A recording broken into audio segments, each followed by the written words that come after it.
कधी राष्ट्रवादी कुणाची, कधी शिवसेना कुणाची, कधी हा नेता काय बोलणार, कधी एका नेत्याचा दुसऱ्यावर हल्लाबोल, कधी टीका, कधी कुणाचे आरोप प्रत्यारोप। जनतेचे कैवारी म्हणवणारे नेते, राजकीय मंडळी सगळे यातच व्यस्त आहेत। जनतेची मात्र या सगळ्या गडबडीत दिशाभूल होते। विकासाच्या नावानं राजकारण करणारे नेते खरंच जनतेचा विकास करतात का? मतदाराच्या हाती यातून काही लागतंय का? हा प्रश्न दरवेळी आता अनुत्तरितच राहतोय। वर्षानुवर्षे हाच सत्तेचा सध्या खेळ सुरू आहे। आज आम्ही जनतेच्या दारी जाऊन जाणून घेतलंय गेल्या 4 वर्षाच्या सत्तेच्या खेळात नेमके त्यांचे कोणते प्रश्न सुटलेत। फोडा आणि राज्य करण्याचं काम केलेलं आहे। सगळे आपली खुर्ची उभवण्यामध्ये मस्त आहेत। तुम्ही साधं पाणी देऊ शकले नाही।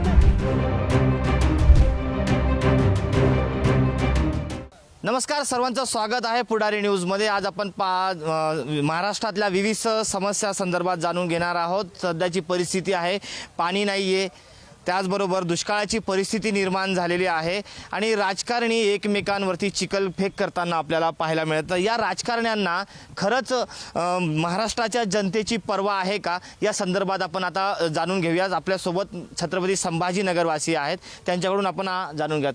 काय वाटतं, राजकारण्यांना एकमेकांना चिखलफेक करण्यामध्ये व्यस्त आहे, काय तुमच्या भावना आहेत? माझ्या भावना एवढ्याच आहे की इथं पाण्याची सुविधा नाही आणि रोड पण नाही आणि गोरगरिबांना कामाचं नाही, सुविधा काही नाही। त्याचंच त्यांनी काहीतरी करायला पाहिजे। शिंदे गटांनी फक्त नाववरती करायला नाही पाहिजे, तर गोरगरिबांना काम द्यायला पाहिजे। काय म्हणजे तू एक तरुणी आहे, एक तरुणांचे अनेक प्रश्न आहे, बेरोजगारीचा देखील प्रश्न आहे, कसं बघते? आपण बघितले महाराष्ट्र सरकारने आत्ताच कंत्राटी भरतीचा जो GR काढलेला आहे तो तरुणांच्या नोकऱ्या हिरावून घेणार आहे। आमचं तरुण इथं वर्षानुवर्ष 5-10 वर्ष झालं कंटिन्युअसली अभ्यास करतात, स्पर्धा परीक्षांची तयारी करतात। अशा अनेक विद्यार्थ्यांच्या नोकऱ्यावरती त्यांच्या स्वप्न भंग करणारा हा सरकारचा GR आहे। आणि हे सरकार आपण बघायला गेले तर कुणाच्याच धार्जिन नाही। हे सरकार फक्त धनधानगे जे आहेत, जे आधीच खूप श्रीमंत आहेत, जे उद्योजक आहे, विजय मल्ल्या, अडाणी अंबानी जे आपण म्हणतो, ते अडाणी अंबानींच्या धार्जिन हे सरकार, महाराष्ट्र असेल किंवा केंद्र सरकार, हे त्यांच्या धार्जिन आहे। गोरगरिबांचा धार्जिन हे सरकार नाहीये। महिलांचा विषय असेल, महिलांच्या सुरक्षिततेचा बाबत विचार जर आपण केला, दिवसेंदिवस आमच्या माता भगिनी, आमच्या मुली, महिला कुठे घरात सुद्धा सुरक्षित नाहीये। त्या दिवसाढवळ्या आज कापून फेकल्या जात आहे। इथं मात्र सरकार गप्प बसलेलं आहे। अजून देखील काही महिला आपल्यासोबत आहेत। काय कसं बघता सध्याचं सरकार जे चाललं आहे, काय वाटतं तुम्हाला? खरं तर आपकी बार मोदी सरकार हा जो नारा लावून ही ढोंगी सरकार या केंद्रामध्ये बसलेली आहे। आपण बघितलं असेल की इंग्रजांचा जो नारा होता, फोडा आणि राज्य करा, ही जी प्रक्रिया आहे ही सरकार वापरत आहे। प्रत्येक राज्यामध्ये, पूर्ण भारतामध्ये प्रत्येक राज्यामध्ये ही सरकार फोडा आणि राज्य करायचं काम करते। तुम्ही बघितलं 2014 आणि 19 मध्ये यांनी अनेक पक्षांना आपली बिविंग्स म्हणून यांनी फोडा आणि राज्य करण्याचं काम केलेलं आहे। दलिताला दलितांचे नेते दिले, मुस्लिम बांधवाला मुस्लिम बांधवांचे नेते दिलेत, अनेक म्हणजे जो ज्याला हँडल करू शकतो त्या पद्धतीने हे केलेलं आहे।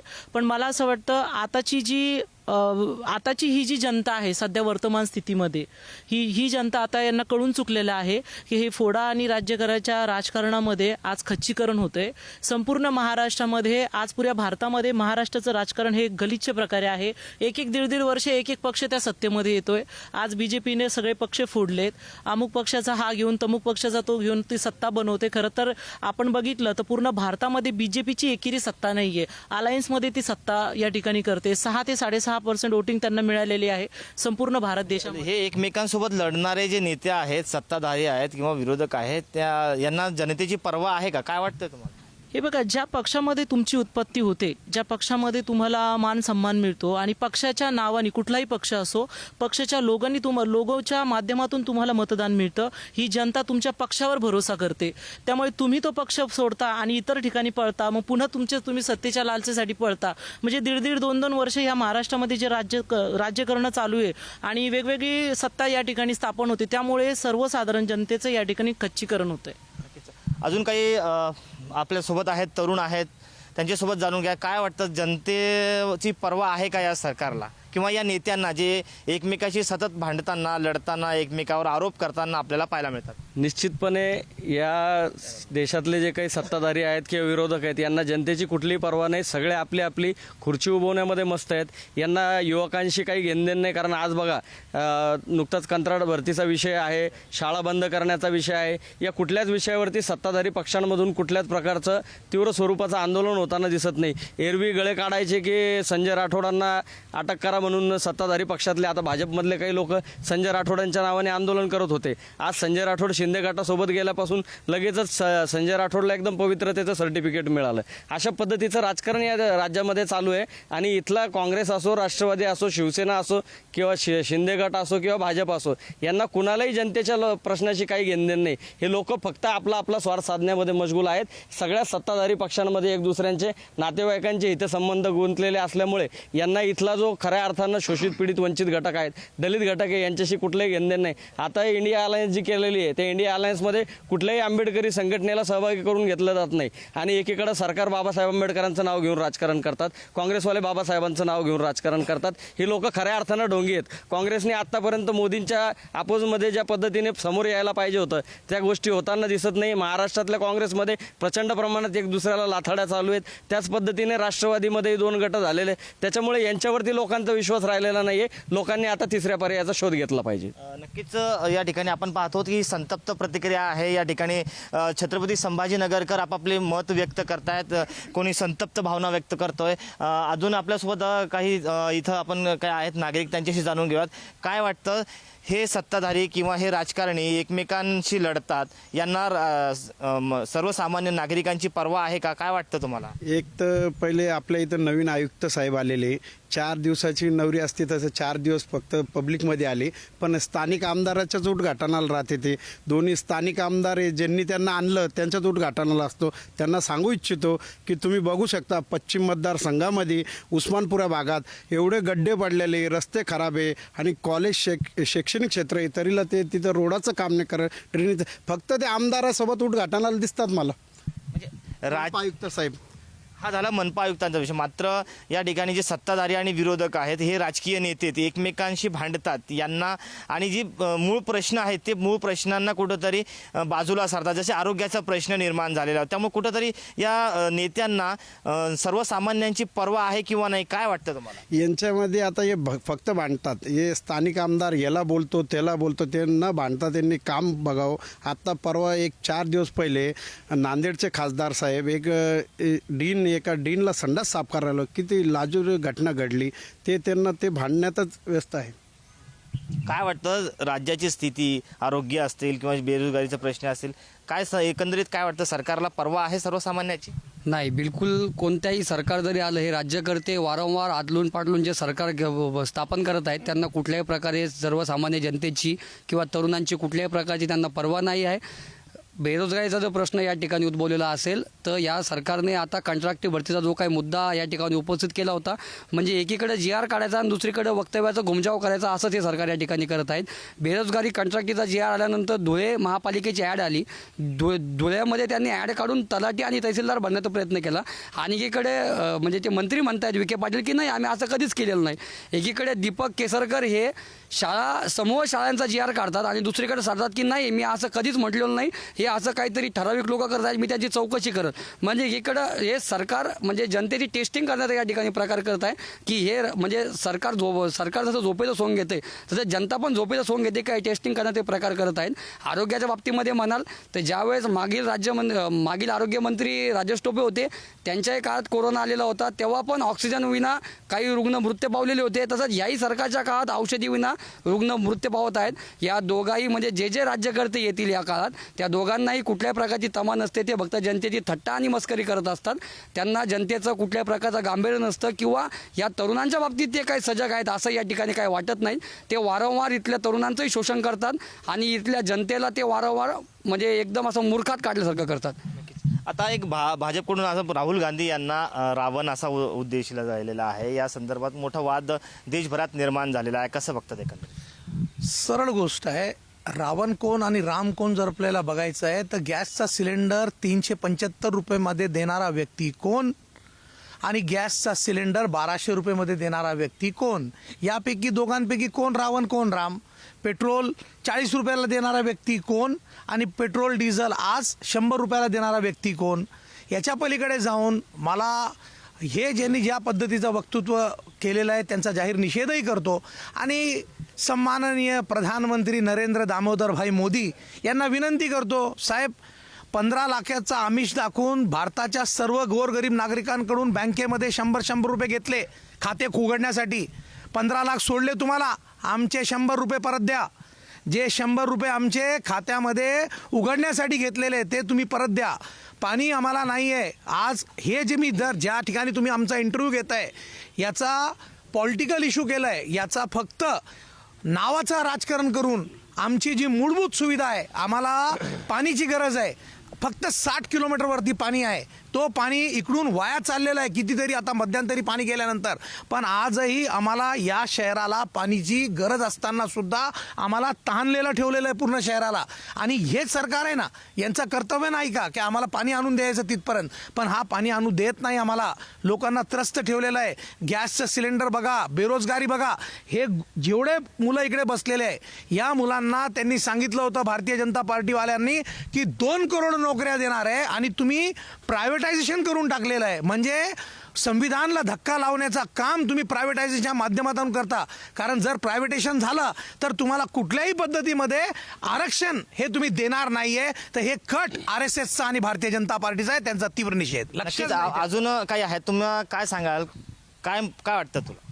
सरकार, तुमचा प्रश्न आहे, सरकार जनतेचा विचार करते का नाही करते? माझं स्पष्ट मत आहे आणि माझंच नाही तर इथं उपस्थित सर्व नागरिकांचं स्पष्ट मत आहे की सरकारने जर विचार केला असता तर तुम्ही लक्षात घ्या, वेदांत फोक्सकॉन सारखा प्रकल्प हा अचंद प्रतिवेगाने गुजरातला पाठवला आणि इथले जे बेरोजगार होते त्यांना बेरोजगार ठेवलं.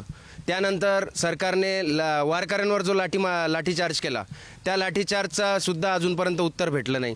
आंतरवालीला आपले मराठा बांधव बसलेले होते त्यांच्यावर लाठीचार्ज केला, तिथं सुद्धा सरकार जायला तयार नाही. नांदेड असेल, संभाजीनगरमधील घाटी असेल, इथं अनेक लहान लहान मुलं मृत्युमुखी पडले सरकारच्या या नाकर्तेपणामुळं. तिथं सरकार तोंड दाखवायला तयार नाही. आणि गेल्या 3-4 वर्षापासून जे इलेक्शन घ्यायचं आहे ते इलेक्शनसुद्धा घ्यायची हिंमत या सरकारमध्ये नाही. कारण त्यांना माहिती आपण काय तोंड काळं केलेलं आहे आणि कोणत्या तोंडाने ते जनतेसमोर जाणार आहे.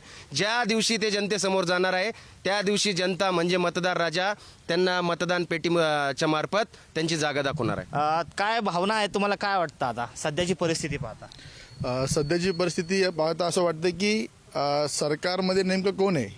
विरोधी पक्ष सरकारमध्ये जे अगोदर सरकार ते म्हणजे काय झालं की आजकाल राष्ट्रवादी असेल, काँग्रेस असेल, शिवसेना असेल, BJP असेल, हे सगळे एकमेकांमध्येच अडकलेले आहेत आणि त्यांच्या एकमेकांमध्ये अडकल्यामुळे काय झालं की त्यांना लक्ष देता येत नाही. कारण की ते स्वतःकडे लक्ष देण्याच्या चक्करमध्ये ते जनतेला विसरलेले आहे की जनतेने आपल्याला निवडून या ठिकाणी दिलेलं आहे आणि निवडून दिलेल्या जनतेने आपल्याला कशासाठी दिलं तर लोकांना सगळ्या सुविधा पुरवण्यासाठी दिलं, जे आपल्याला चांगल्या फॅसिलिटीज जनतेला दिला पाहिजे. परंतु हे सगळ्या फॅसिलिटी जे सरकार भेट देतं ते स्वतः सध्या घेत आहेत. तर त्याच्यामुळे यांना जनतेकडे लक्ष द्यायची वेळ नाही. साधी गोष्ट एक तुम्हाला सांगतो की सध्या आपल्या महाराष्ट्रामध्ये ज्या घटना घडत आहेत, मग त्या एज्युकेशन क्षेत्रातल्या असतील, ज्या मेडिकल क्षेत्रातल्या असतील आणि विविध क्षेत्रातल्या असतील, या सगळ्यांना जबाबदार या सध्याचं सरकार आहे आणि विरोधी पक्षसुद्धा आहे. कारण की विरोधी पक्षसुद्धा या ठिकाणी सक्षम राहिलेलं नाही आहे. त्यांच्यामध्ये एवढी फाटाफूट झालेली आहे की कोण सत्तेमध्ये आणि कोण विरोधी पक्षात आहे हेच आम्हाला आतापर्यंत कळत नाही आहे. आज विरोधी पक्षातला नेता उद्या सत्तेत जाऊन बसतो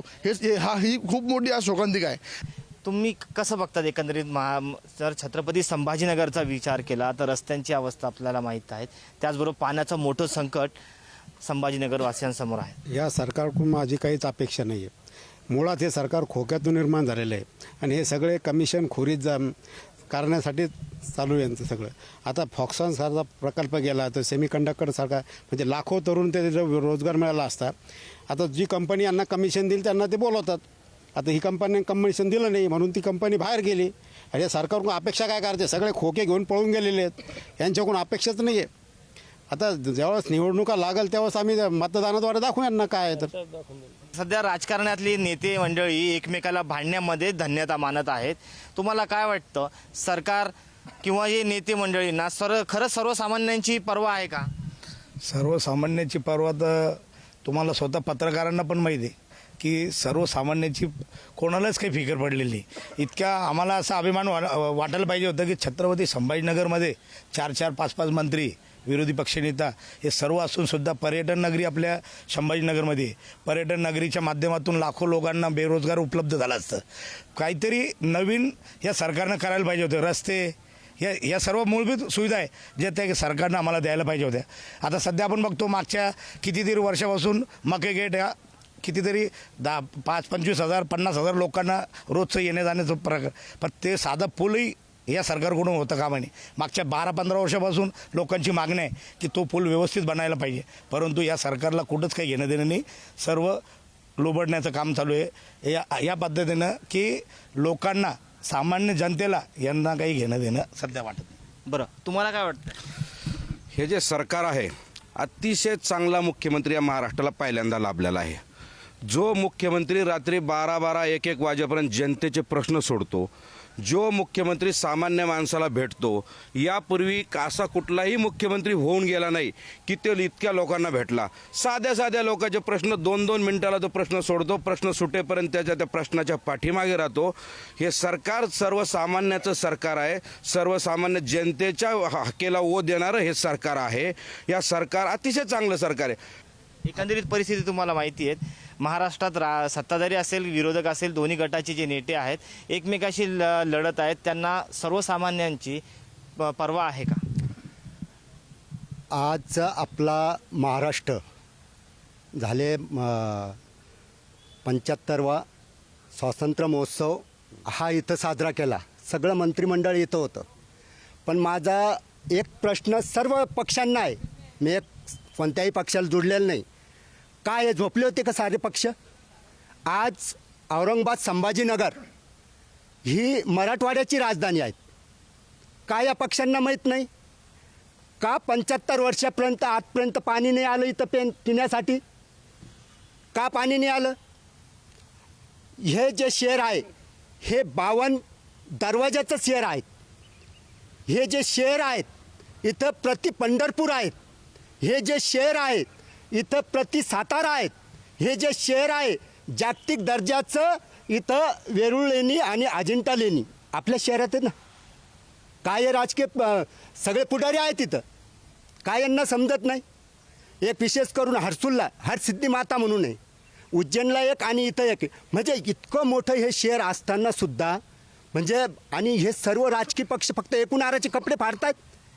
तुम्ही साधं पाणी देऊ शकले नाही. 75 वर्षामध्ये तुम्ही पाणी देऊ शकले नाही सामान्य नागरिकांना. ही संतप्त प्रतिक्रिया आहेत. अजूनही काही आपल्यासोबत आहेत. काय सांगशील तू? काय तू एकंदरीत महाराष्ट्राचे राजकारण पाहतोय, नेते मंडळीमध्ये कशा पद्धतीची भांडणं आहेत तुम्हाला माहिती आहेत. त्यांना पर्वा आहे का सर्वसामान्याची? तू कसं बघतो याकडे? मला सरकारला विनंती करायची की आता सगळ्या आमदार खासदारांचं आपापल्या कुंडीत सावध सूर जर झाला असेल आणि त्यांचा मतलब साधला असेल तर त्यांना थोडं सामान्य माणसाकडे, विद्यार्थ्यांकडे लक्ष द्यावं. महाराष्ट्रामध्ये 36,000 शाळा डागडुजी अभावी बंद होण्याची वेळ आलेली आहे.